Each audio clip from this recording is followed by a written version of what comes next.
Travis Hunter is a Jacksonville Jaguar, and really what comes to mind for me, right? Thinking about the sport of football and really the power of the game itself, right? Its capacity to ignite belief, right? Belief in ourselves, belief in others, right? Belief in achieving what many may deem impossible. Travis Hunter, he embodies belief, right? He's a rare person. He's a rare player, but he's also a reminder that the boundaries of the game of football were built to be challenged. And so the decision to select him was actually a statement for how we plan to move, who we are, and we want him to be nothing more than him. Because when he is, he elevates the space around him. From the football field to the city, to the game of football itself, Travis Hunter is who we've been hunting up. Couldn't be more jacked to be sitting right here beside him and introduce you all to the man of the hour.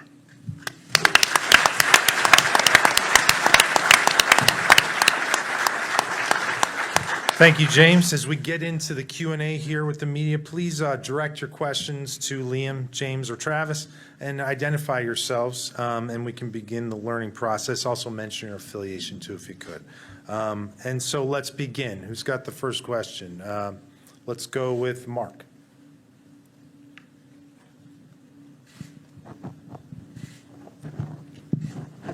This is for Travis. Mark Long with the Associated Press. How'd you get to football? How I get the football? How'd you get the football? Walked in the building and took it from Coach. You took it from him? Yeah, he was over there playing with the football. I was like, let me hold that. So you've had it for how long now? Since I walked in the building. Okay. So what's it been, a whirlwind last night, today? What's kind of take us through what the last 12 hours, 15 hours been like? It's been exciting. I normally go to sleep on planes, but I stayed up the whole time just looking out the window. Why so? Why? Just excited to get here, be able to come back home and, be able to, get to work. Gene? Travis, Gene Fournette from the Times-Union. Everybody, regurgitates all your stats, receiving yards, interceptions, all that stuff. What probably a lot of people don't realize is that you're a 4.0 student, and there's not many high-end first-round draft picks that have that kind of GPA. So I'm wondering, I'm assuming you've been a very good student for a very long time. Where does that mindset come from? Is it a matter of just feeling like that's a challenge just like a game, or is it a mindset that was sort of passed on to you from a family member about the importance of being well-rounded? It's just a mindset of trying to be the best at everything I do. I don't want nobody to do or have a step ahead of me, so I just want to be the best at everything, and that's including work. I hope I can go back and walk the stage May 8th. Let's go to Demetrius. Demetrius? For Travis, Demetrius Harvey with the Florida Times-Union. We've heard you talk about a lot of coaches that have helped you in the past, obviously Coach Prime and your coaches over at Colorado, JSU, but, talk about Coach Drew Johnson. Just what was he able to do for you, sort of laying the foundation for you as a player? He helped me out a lot. I got my footwork right. It was really, you didn't have to put the dog in me. I was born with it in me. So he got my footwork right. And, he just helped me out a lot with my footwork and how to understand the game. And you've talked about this a lot, how much you love your family, how much you want to be with them and help them and do anything you can. Just, how have you been, how has it been with your family during these times? How have they sort of motivated you to help you get here where you are today? I have my little brother. He motivates me because he's trying to, be better than me. So I got to set the bar high. Let's go to John and then Mia.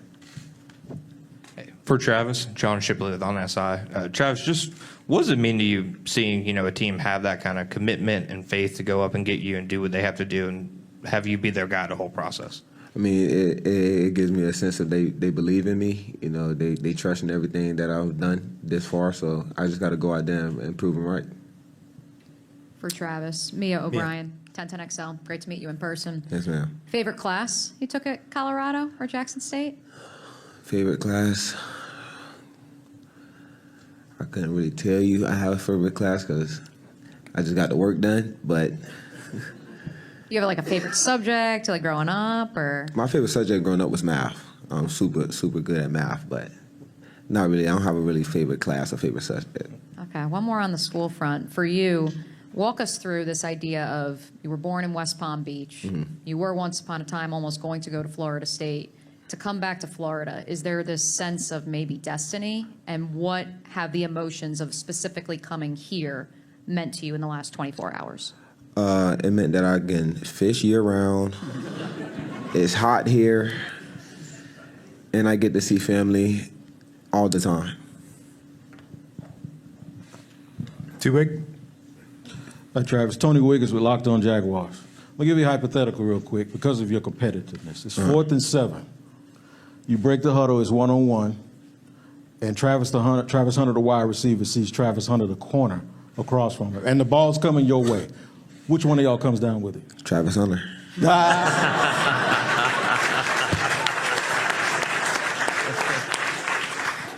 Really good answer. All right, Brent? It's a correct answer. Correct. Brent Martineau from CBS 47, Fox 30, Action Sports Jacks. Travis, you changed or helped change Jackson State. Put them on the map. Colorado helped change. How can you help change Jacksonville and the trajectory of this organization? I'm going to just say I'm going to come out and do my job. I'm not going to say I'm going to change anything. I don't want to set the expectation too high. So I'm going to just come in and do my job, and hopefully we change the atmosphere. I'll give you another hypothetical. What's it like having Brian Thomas Jr. on one side of the field and you on the other side of the field? How would you defend that as a defensive coordinator or a cornerback? I'm not going to let them know how to defend that, so I can tell you. Let's go behind Alessandra, and then we'll work our way down. All right, let's go, T-Rock. Just go. Yeah. Sorry, Mike Draco with ESPN. Travis, what do you think about what James said a few minutes ago about you being not only draft pick, all that, but a statement for this franchise and the rest of the league? What I think about it was a great choice. I just got to come do my job. Hayes? Hey, Travis, congratulations. Hayes Carlin with 1010XL. Brian Thomas Jr. had such an amazing rookie season. How much can you learn from him, and have you gotten a chance to talk to him yet? And how big will he be in your development in terms of getting some advice from him on how he was able to really get acclimated to the NFL so quickly? He will be big for me. You know, he did a great job his rookie season. I got a lot to improve in. Improve on it myself, so I'm gonna ask him a lot of questions. He would probably get annoyed because I'm gonna ask so much questions, but I want to be the best. I want to be better than him, so I'm gonna try to soak up all the knowledge that he allows me to take from him. Travis, congratulations. I'm Alessandra Pomper with News for Jax. Last night, James said that you're one of the few players that can actually change the sport itself. So I'm wondering what you think when you hear your new GM say that. It's a blessing, but I still got to do my job. And have you been able to talk to or meet any of the other Jaguars players? Yeah, I talked to Trevor Lawrence. What did you guys talk about? Can you share that? He's just ready to work, so. Straight back. Travis, Will Brown, Jacksonville Today, WJCT Public Media. You've been in Jacksonville before. When Jackson State came here against Cookman in 22, you were a freshman on that team. I presume that was one of the first times you had a chance to be in an NFL stadium. Mm-hmm. What was it like to, even though you didn't play in that game, what was it like to be in this atmosphere, be in Jacksonville? And I think there's a video floating around social that said you could envision yourself being here. So describe being able to envision something and making it come to pass. It's just a blessing, you know, to see it come full circle. It's been 3 years since I said that, so I'm just happy to be here and be able to walk on the field again. Mia? One follow-up, Travis, referencing your time in Colorado, 4-win season. That first season you were out in Boulder. Obviously the Jaguars just won 4 games. What did you learn about yourself during that season, and what did you share with your teammates that maybe you can bring here to Jacksonville? Just got to lock in more. You know, got to be willing to put in extra work, and that's what we did to, you know, bring everybody together, and we won a lot more games by doing it. We're going to go back one. Brent? I've heard you say a couple of times now, Travis, do your job. Just do your job. What does that look like? What does that mean? What is your job? My job is to come out and be Travis Hunter, come out and play how they envision me to play, and, you know, exceed all their expectations. Liam, speaking of envisioning, now that this became official last night, I'm sure you've conjured up some things in your mind for the last couple of months or couple of weeks, whatever it is. But how much is your mind moving over the last 12, 15 hours of what you can do on the offensive side of the ball? Yeah, the offensive mind in you starts to get extremely excited, right? And then you have to switch back to being, hey, I'm a head football coach, and we know that he's going to be able to do both. We feel that in our bones. We're going to set that up that way from a schedule, from an operation standpoint, the way that we're going to operate for him, to set him up to have the most success that he can to, in fact, then help the Jacksonville Jaguars become the best version of ourselves. And that's been something we've been excited about talking through for the last month. And to meet him here again in person today and be around him only just validates that. T-Rock, then Gene. Liam, I'm assuming there's going to be that inevitable tug of war between you and Coach Camp about getting him as much as possible.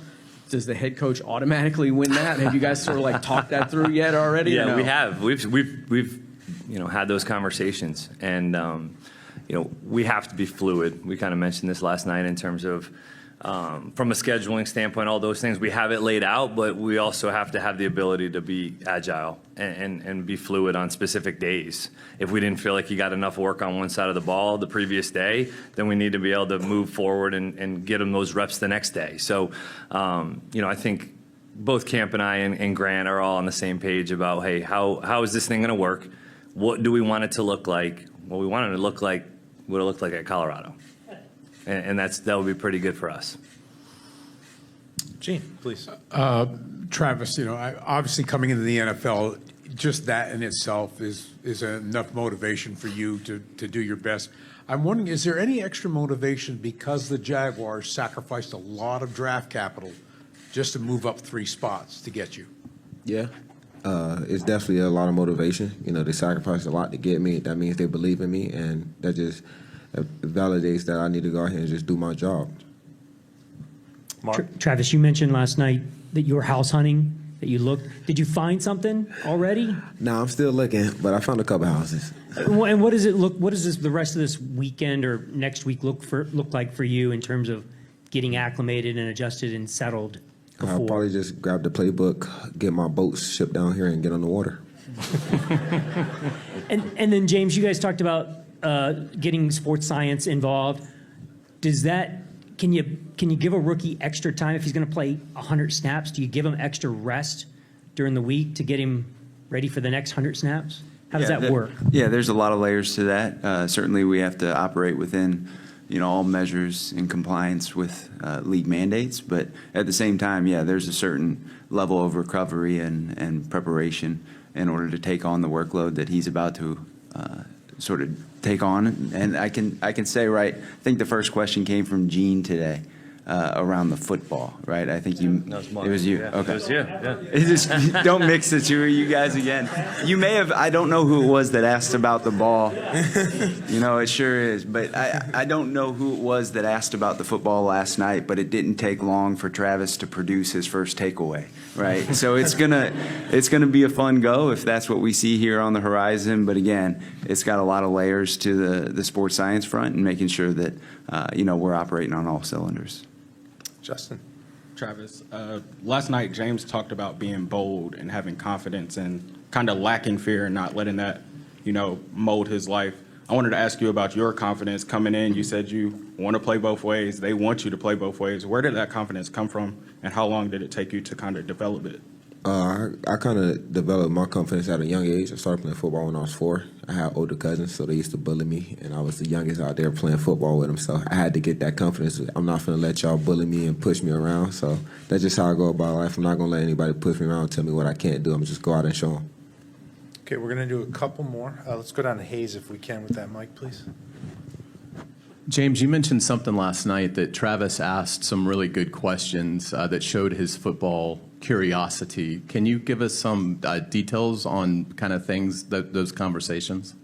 Yeah, the details around them, I don't know that are top of mind, but I do know the sensation that you get when you experience somebody who has a growth mindset and you see it unfold in front of you. And the way in which that Travis was going about that conversation was certainly something that sparked, a little bit of an alarm that was, oh, he's somebody who wants to learn. And he's interested in getting more information and knowing that he doesn't have every answer. And that's something that we talked about a little bit more today. And the more experience that you get, the harder it becomes to remain curious. And so keeping that curiosity at the surface of your mind so that that's not something you ever lose, knowing that there's always means of improving. James, are you guys trying not to put a number from a snap standpoint, or do you guys have a number in mind that he could handle? I haven't scoped out a number specifically. I think we're going to get through this initial onboarding window here throughout the off-season program and see where we end up by the end of that before ever coming to some concrete count there. Travis, it sounds like, or it seems like from the outside looking in, you're such a gifted athlete that things have come so easy for you. Do you expect that to be the case at the NFL level? And if not, how do you balance all the successes with, some ups and downs and adversity that could hit? I don't think anything comes easy to me. I got to work for it. I had to work to play both sides of the ball, even being with Coach Prime. Y'all just happened to see the perfect end. But I did a lot of work to get to where I'm at. So I'm going to continue to put in the work, continue to grind, and I'm going to just continue to do what I do. Are you getting married next month? Yes. What's all of that like compared to all of this that's going on right now? I kind of just, let my fiance handle that. And I just, go to work. Okay, we're going to wrap it up with two quickies, John and then Gene, and then we're going to cut. James, you mentioned last night just the energy Travis brings to any space that he's in. Is that something you're already sensing kind of inside the facility, inside the fan base, community, et cetera? You know what? I don't think it takes much to see that Travis has gravitational pull. He's got a smile that'll light up a room. And yeah, there it is. Let it shine. But it is certainly something that most everybody that I've come in contact with who has experienced a session with Travis says very similar things. Angie? For Liam and also Microphone. James, I'm sorry, if you both care to address this. Both of you have come from the NFC, so you probably don't pay as much attention to the AFC teams when you're working in the NFC. The AFC South has not been regarded as a very tough division in recent years. How much do you think the investments all four teams have made in quarterbacks might change that trajectory in the next 2, 3, 5 years? Yeah, it definitely could. I mean, you can see there's been a tangible investment in that position in this division. Whether that leads to a little bit more of the known passing situations, getting the ball in the air a little bit more. But for us, it's more, okay, how do we continue to be explosive on the offensive side of the ball for us, and then also get people that can take the ball away from the other team on defense. And in this league, you have to get takeaways. And to affect the quarterbacks that are in this league now, you have to be able to rush them, and you have to be able to get your hands on the football. So we're excited about that opportunity. Real quick, Travis, did you play any other sports in high school beyond football? And could you give us your wedding date? My wedding is private. But I did play basketball. When I first moved to Georgia, I played basketball my 8th grade through high school. Okay, let's put the wrap on the Q&A right there.